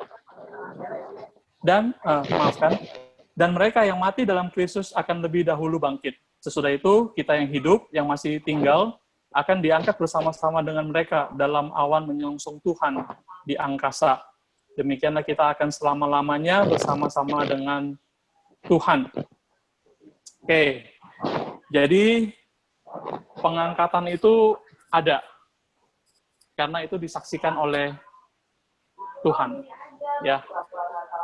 Tapi intinya adalah begini teman-teman. Intinya adalah ketika kita mengakhiri hidup kita dalam realita dunia ini, seperti tadi saya katakan, apakah itu dalam realita global, ya, universal event, atau dalam realita personal kita meninggalkan dunia ini, intinya adalah posisinya Tuhan datang dari surga menjemput kita dan membawa kita ke surga, ya kan? Tuhan kan bilang begitu tadi di Yohanes pasal yang ke-14. Dan aku akan membawa engkau ke tempatku supaya di tempat di mana aku berada, yaitu surga, disitulah kita juga berada. Jadi posisinya Tuhan turun dari surga dan mengangkat kita ke surga, begitu. Jadi pemahaman pengangkatan saya adalah seperti ini ya, rapture. Kalau teman-teman mungkin dengar dari versi teman-teman kita dari karismatik, ya rapture-nya bagaimana, yang kadang-kadang sungguh luar biasa, begitu ya. Saya tidak bisa berkomentar lebih jauh, begitu. Tapi pemahaman saya tentang pengangkatan, seperti yang barusan saya katakan tadi, teman-teman. Jadi waktu kita akan bertemu dengan Tuhan, dan menikmati hidup selama-lamanya, Tuhan akan datang menjemput kita, dan kita akan diangkat menuju ke tempat di surga itu. Begitu pemahaman saya. Thank you. Oke, kita masih ada 2 pertanyaan lagi dari... Wow, luar biasa. Dari Kristabella, lalu Pak Hadi ya. Dari Kristabella, bagaimana kalau beneran terjadi akhir zaman, Boksu?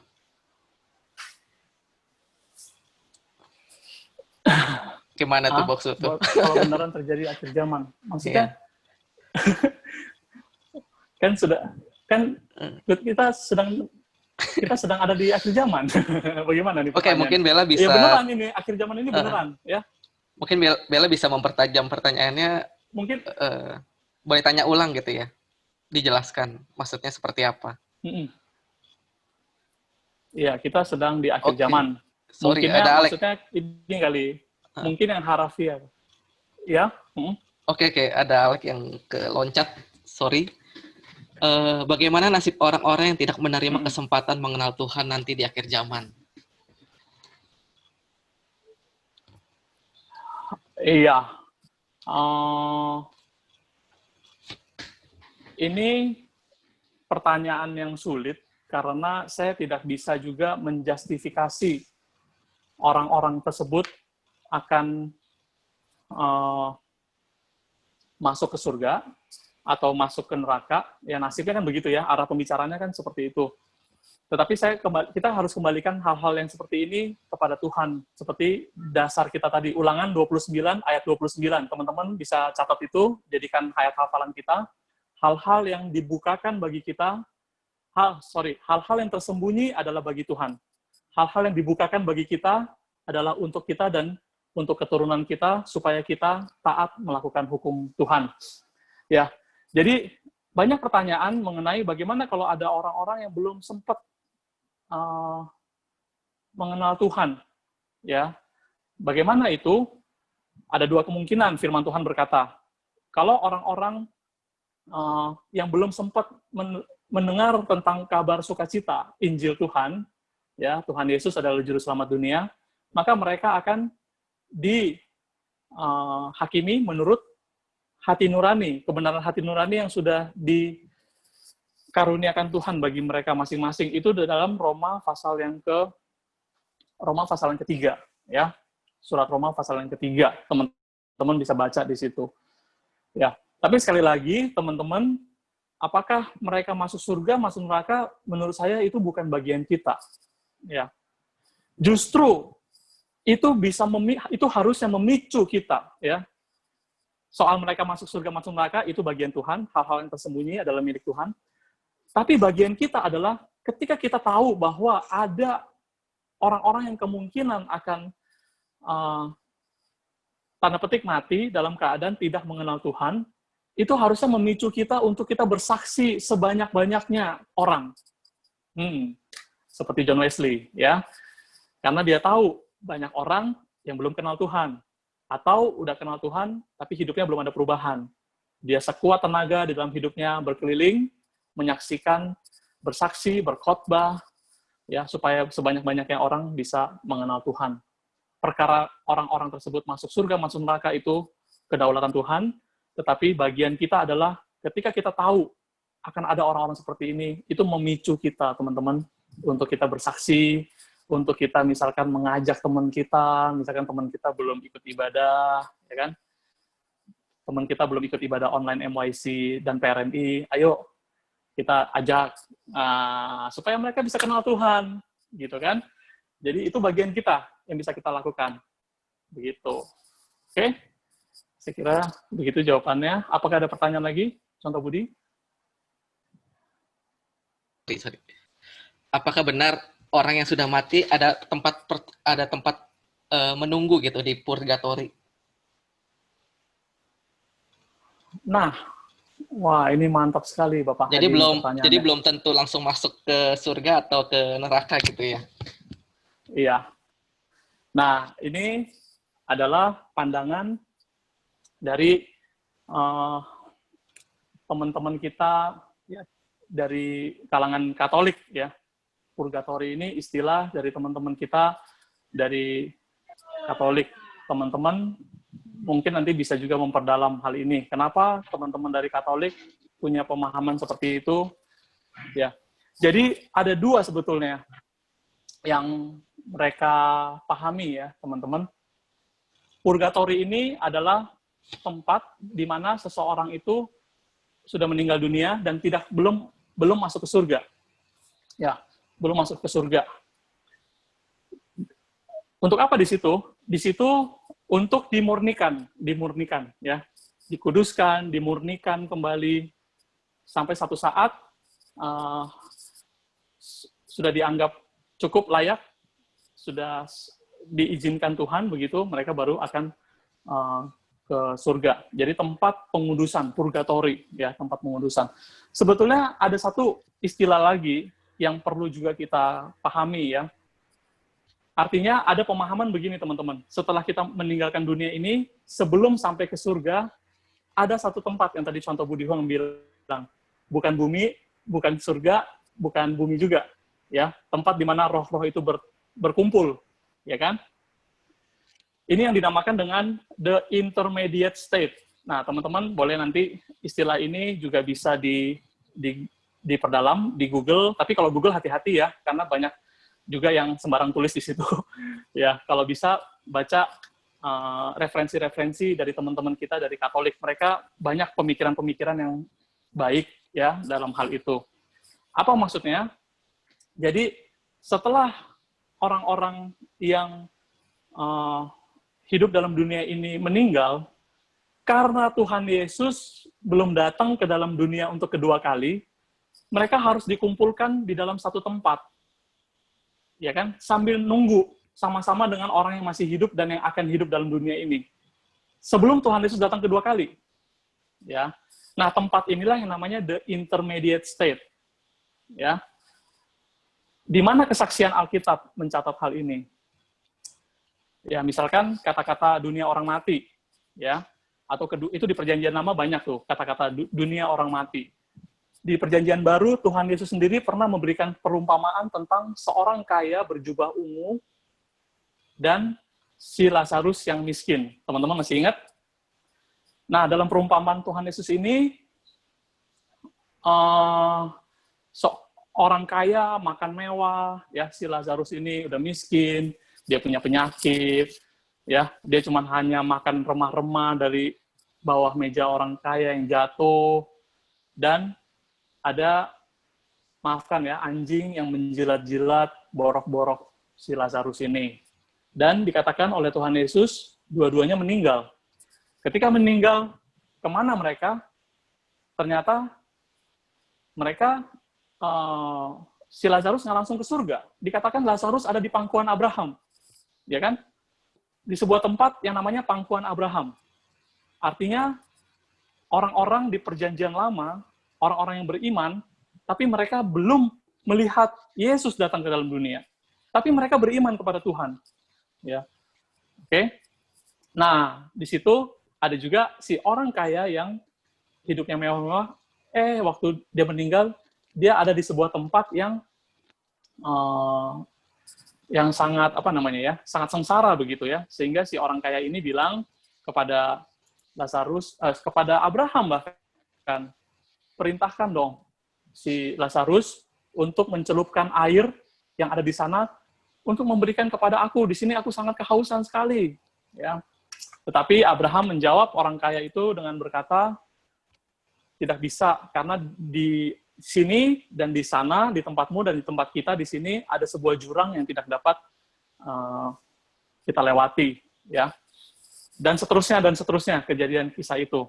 Nah, dari perumpamaan Tuhan Yesus ini, orang kemudian membangun teologi bahwa setelah kita meninggal, ternyata belum langsung ke surga, karena Tuhan Yesus belum datang kedua kali secara universal event.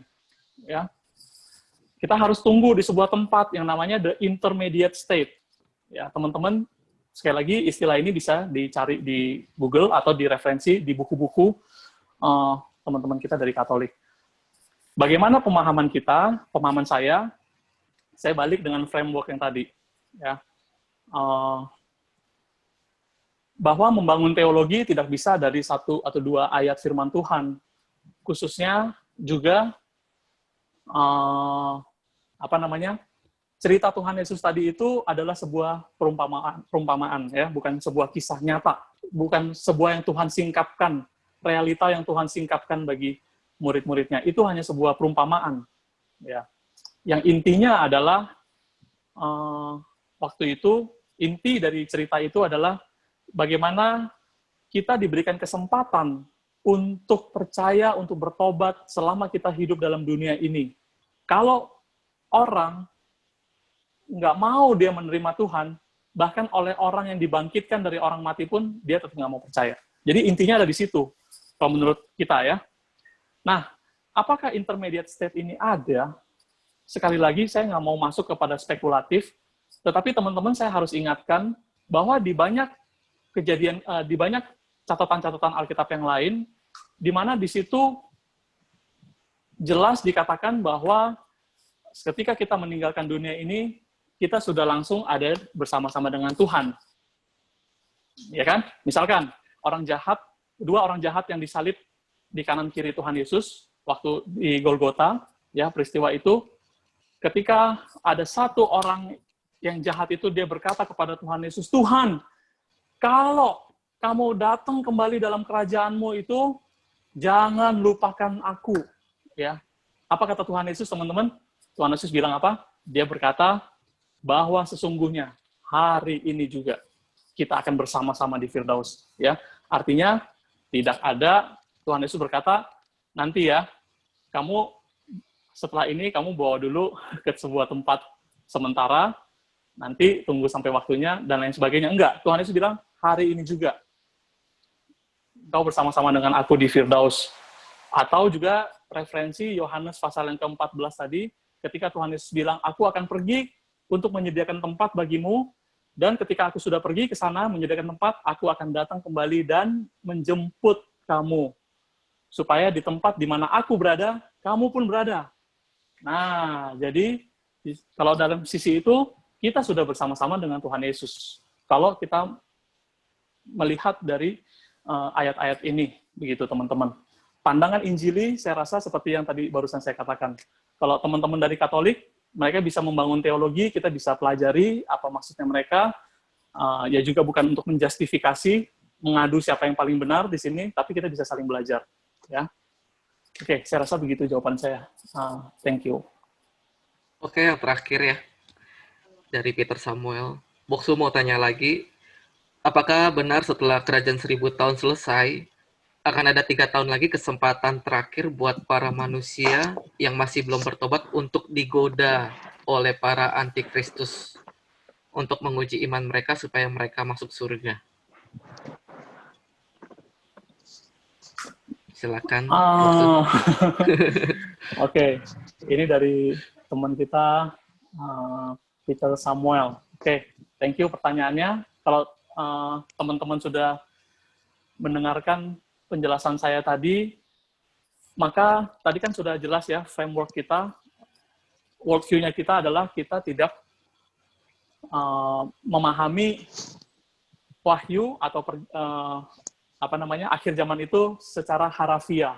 Ya, kalau ini adalah pemahaman tentang 1000 tahun dan 3 tahun lagi kesempatan untuk bertobat dan lain sebagainya itu, inilah pandangan yang tadi saya sebut dipegang oleh teman-teman kita dari kalangan dispensasionalisme dan kalangan premilenialisme. Ya, mereka memahami akhir zaman itu seperti itu apa adanya yang tertulis dalam kitab Wahyu.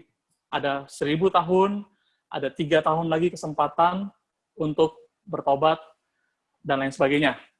Oke? Dan saya sudah jelaskan, kita tidak memahaminya seperti itu. Ya. Jadi, kapankah masa 1000 tahun itu? Ya, sekarang. Kita sedang ada di dalam masa akhir zaman ini, 1000 tahun ini, masa penganiayaan, semuanya kita sudah ada di dalam masa seperti ini. Dan kesempatan terakhir kita ya sekarang ini. Kalau teman-teman masih ada kesempatan buat kita hidup sekarang, ini kesempatan emas, teman-teman. Kita bisa lebih dekat lagi kepada Tuhan. Kalau ada wabah virus corona ini, itu mengingatkan kita bahwa kita ini sedang ada di akhir zaman, dan kesempatan untuk bertobat, jikalau ada di antara kita, misalkan ya, yang masih terikat oleh dosa-dosa tertentu, ya kesempatannya kapan? Jangan tunggu setelah 1000 tahun dan 3 tahun lagi, dan lain sebagainya, teman-teman. Sekarang kesempatannya, teman-teman, saudara dan saya, kita bertobat sama-sama. Begitu ya, jawaban saya. Oke. Slide yang terakhir ditampilkan, nanti kalau misalkan putus ya sudah. Ya. Oke, bagaimana sekarang sikap hidup kita, teman-teman, karena kita sudah di akhir zaman, ya. Aplikasinya apa dari diskusi kita malam hari ini? Oke.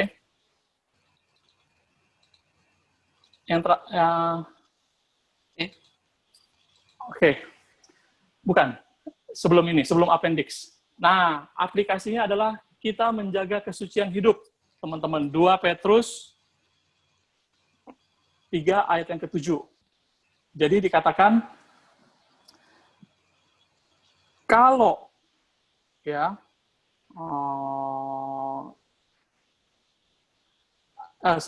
2 Petrus 3 ayat yang ke-11 ya. Jadi jika segala sesuatu ini akan hancur secara demikian, betapa suci dan salehnya kamu harus hidup. Ya. Dikatakan bahwa kalau hari Tuhan itu begitu mengerikan sekali, ya, kalau akhir zaman itu akan segera datang, maka Rasul Petrus berkata, betapa suci dan salehnya kamu harus hidup. Itu aplikasi pelajaran kita malam hari ini, teman-teman ya. Kita ada di akhir zaman, tadi juga sudah ditanya, kesempatan bertobat. Kalau kita sudah ada di akhir zaman ini yang paling akhir nih misalkan, ya, tanda-tanda sudah diberikan. Ya, walaupun kita tidak bisa mengeset, meyakinkan, menebak itu akhir zaman atau enggak, tapi intinya berjaga-jaga. Betapa suci dan salehnya kamu harus hidup. Itu kata Petrus.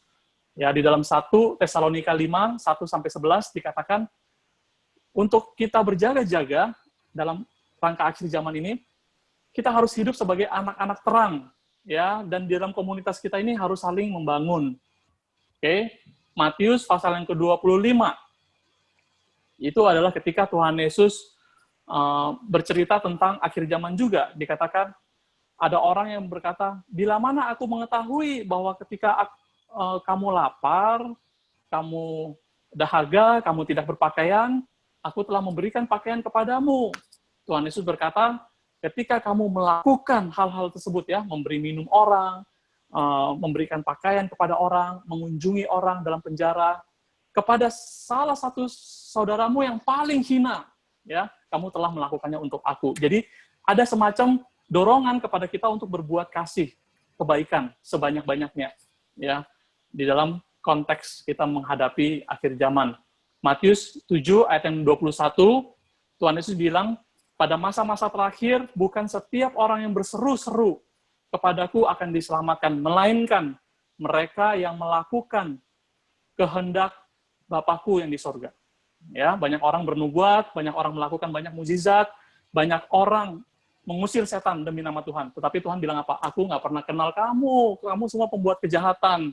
Ya, kamu harus melakukan firman, dan semuanya kamu harus menghidupi, melakukan kehendak Bapa.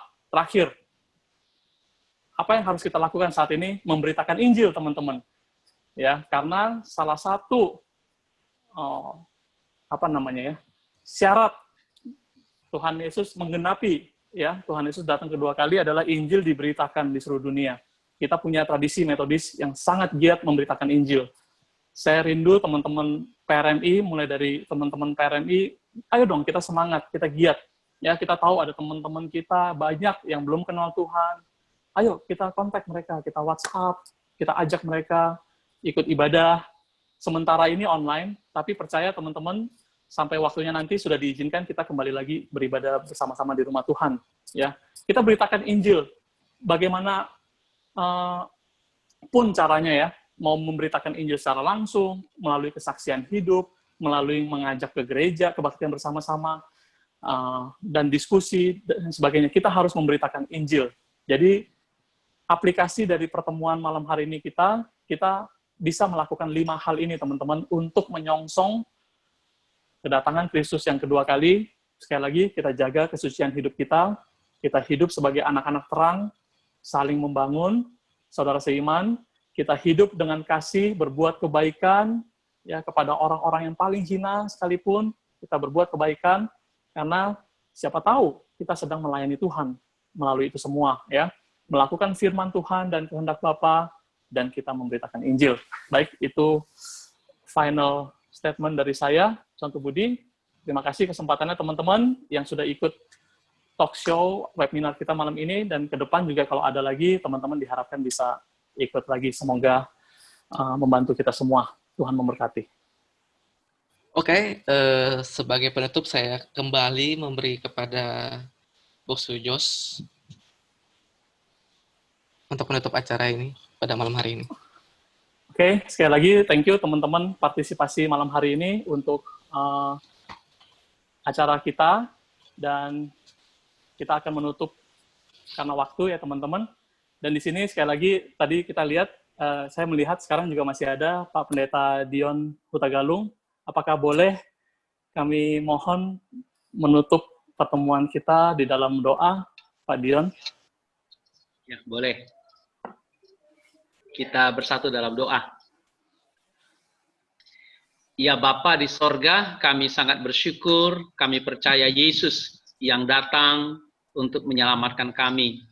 Dan biarlah pada malam ini kami telah belajar bahwa Yesus akan kembali ke dunia ini. Karya keselamatanmu yang nyata bagi kami. Biarlah kami mulai sekarang belajar untuk menceritakan tentang Yesus kepada setiap orang. Agar melalui itu kami belajar untuk menjadi murid-Mu. Karena kami sedang berjalan pada jalan kebenaran dan hidup. Berkati hamba-Mu yang sudah menyampaikan, dan berkati kami semua yang mendengar. Dalam Kristus Yesus kami bersyukur dan memohon. Amin. Amin. Amin. Terima kasih Thank you, untuk Pak Bapak Dion. Ibu. Saya juga Terima melihat kasih ada- juga Pendeta Agustinus. Iya. Terima kasih, ya. Selamat Thank you, bergabung. Pak Dion. Ini, ya. Nah, ada Berarti. Koanto juga. Thank you. Thank you, ya. Thank you, Partisipasinya. Saya juga mau menyapa buat ada remaja dari GMI Anugerah Batam, GMI Anugerah Jakarta. Selamat bergabung juga. Malam, Pak Dion. Malam, bro. Ya. Oke. Waduh, iya. Thank you kehadirannya. Terima juga kasih untuk teman-teman Bapak rekan-rekan Ibu. yang lain yang saya tidak bisa lihat juga ya, karena ini saya kecil sekali layarnya, saya tidak bisa melihat satu persatu. Mungkin ada rekan-rekan hamba-hamba Tuhan juga yang lain atau rekan-rekan majelis. Thank you dukungannya, dan teman-teman remaja pada kesempatan yang lain join lagi ya acaranya yang Ya. sangat seru ini. Terima kasih semuanya. Silakan, Contoh Budi. Ya, kita sudah selesai sesi kita. Nanti Bapak Ibu bisa melihat rekaman ini di PRMI, channel YouTube PRMI di PRMI Immanuel ya. Paling itu aja dari saya. Terima kasih banyak untuk partisipasinya. Tuhan Yesus memberkati kita semua. Ya. Oke, malam. Selamat malam. Thank you, semangat.